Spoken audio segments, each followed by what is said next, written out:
আসসালামু আলাইকুম প্রিয় দর্শক, সকলকে স্বাগত জানাই। এই ভিডিওর মাধ্যমে জানিয়ে দিব গত 24 ঘন্টার আলোচিত আপডেটগুলোর বিস্তারিত। ভূমধ্যসাগর ব্যবহার করে ইতালি যাওয়া, যেমন লিবিয়া থেকে তিউনিসিয়া থেকে, লিবিয়া থেকে গ্রিসে যাওয়া এবং তুরস্ক থেকে গ্রিস, আফ্রিকার বিভিন্ন দেশ থেকে স্পেনে যাওয়ার সর্বশেষ তথ্য। অক্টোবর মাসের 23 তারিখ। আপনি নিজে দেখছেন, একজনকে দেখান। ভিডিওটি শেয়ার করে চ্যানেলটি সাবস্ক্রাইব করুন, ফেসবুক পেজটি ফলো করুন আমাদের প্রত্যেক দিনের ভিডিও প্রত্যেক দিন দেখার জন্য। আপনি কোন দেশ থেকে এই ভিডিওতে যুক্ত হয়েছেন কমেন্টস করবেন, ইনশাআল্লাহ আপনার কমেন্টসে রিপ্লাই করবো আমরা।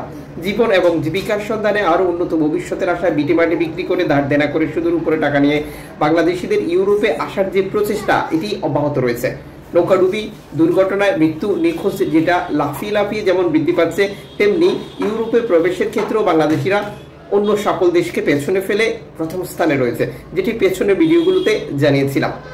গ্রিস সরকার লিবিয়া থেকে গ্রিসে আসা শরণার্থীদেরকে ঠেকাতে বন্ধ করতে নানান পদক্ষেপ নেওয়ার পরেও গ্রিসের ক্রিট এবং বাকি দ্বীপগুলোতে রেকর্ড সংখ্যক শরণার্থী গত 48 ঘন্টায় প্রবেশ করেছে, জানিয়ে গ্রিস কর্তৃপক্ষ জরুরি সতর্কবার্তা, যেটা রেড ক্রিসেন্ট সোসাইটি সহ এনজি সংস্থাগুলোর সহযোগিতা কামনা করেছে। এই পরিস্থিতিতে সকল অভিবাসীদেরকে স্ব স্থানে অবস্থান করার ঘোষণা দেওয়া হয়েছে। যদিও এর আগে 3 মাসের জন্য শরণার্থী যারা লিবিয়া থেকে আসবে তাদের নিবন্ধন বন্ধ রেখেছিল।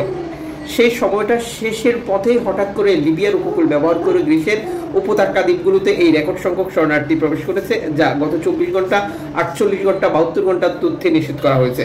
তবে গ্রিস সরকার কঠিন পরিস্থিতি মোকাবেলার জন্য অবস্থান, শরণার্থীদেরকে সহযোগিতা না করা সহ আরও বিভিন্ন ধরনের পদক্ষেপ নিচ্ছে। অফিসিয়ালি তারা তা কখনোই স্বীকার করে না। গত কয়েকদিনই রেকর্ড সংখ্যক নৌকা লিবিয়া থেকে ছেড়ে ইতালি আসার পথে দুর্ঘটনার শিকার হয়েছে। কয়েকটি নৌকা উদ্ধার করলেও সেটি অনেক সময়ের পরে উদ্ধার হয়েছে। যেমন তিউনিসিয়ার উপকূলে আরও একটি নৌকাডুবির ঘটনা এবং 40 জন শরণার্থী নিখোঁজের তথ্য নিশ্চিত করেছে তিউনিসিয়ান কর্তৃপক্ষ। নৌকাটি লিবিয়া থেকে ছেড়েছিল নাকি তিউনিসিয়া থেকে ছেড়েছিল, এই বিষয়টি এখনো ক্লিয়ার না। গত সপ্তাহে একটি নৌকাডুবির ঘটনা ঘটেছিল মাল্টা উপকূলে, যেখানে রেকর্ড সংখ্যক শরণার্থীর মৃত্যু হয়েছিল। আর এই প্রক্রিয়া বা এই প্রসেসিংয়েই চলছে বর্তমান ভূমধ্যসাগর। এনজি সংস্থাগুলো এটির জন্য স্পষ্ট লিবিয়ান কোস্টগার্ডকে দায়ী করছে, কারণ তথাকথিত চুক্তির নামে ইতালি কর্তৃপক্ষ লিবিয়ান কোস্টগার্ডকে অর্থায়ন করছে। আর ইতালি উদ্ধার তৎপরতা বন্ধ করার জন্য এনজি সংস্থাগুলোর উপর একের পর এক বিধিনিষেধ জারি করছে।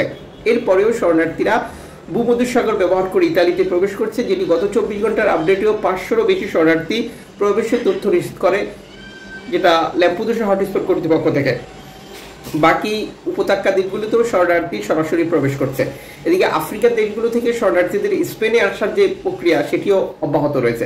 দর্শক, এই হচ্ছে সর্বশেষ টোটাল পরিস্থিতির যেটা বিস্তারিত ইনফরমেশন। ভেঙে ভেঙে বললে আরও অনেক ইনফরমেশন যুক্ত রয়েছে।